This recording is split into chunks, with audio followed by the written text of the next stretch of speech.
सनातन धर्म और वेदों में चारों युगों की मान्यता है। माना जाता है कि सतयुग में स्वयं देवता, किन्नर और गंधर्व पृथ्वी पर निवास करते थे। हमारे धर्म ग्रंथों में किन्नर और गंधर्वों के बारे में विस्तार से बताया गया है।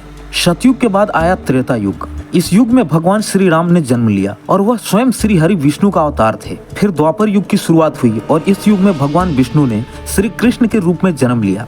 द्वापर युग में श्री कृष्ण ने जिस तरह की लीलाएं रची, उनके बारे में लोगों का कहना है कि भगवान इस लीलाओं के जरिए बस मानव मात्र को कलयुग में जीवन यापन का पाठ पढ़ा रहे थे। कलयुग का कालखंड सबसे छोटा माना गया है और माना जाता है कि कलयुग में भगवान विष्णु का 10वां अवतार होगा, जिनका नाम होगा कल्कि अवतार, और वर्तमान समय में कलयुग ही चल रहा है। विष्णु पुराण में कलयुग का वर्णन करते हुए कहा गया है कि कलयुग में पाप इतना अधिक होगा कि सृष्टि का संतुलन बिगड़ जाएगा। कन्याएं 12 साल में ही गर्भवती होने लगेगी। मनुष्य की आयु औसतन 20 वर्ष हो जाएगी। लोग जीवन भर की कमाई एक घर बनाने में लगा देंगे। इन सब के बावजूद जब पराशर ऋषि से सभी देवताओं ने पूछा कि सभी युगों में सबसे सर्वश्रेष्ठ कौन है, तो ऋषि ने देव व्यास जी के कथनों का जिक्र करते हुए समझाया कि चारों युगों में सबसे उत्तम कलयुग है।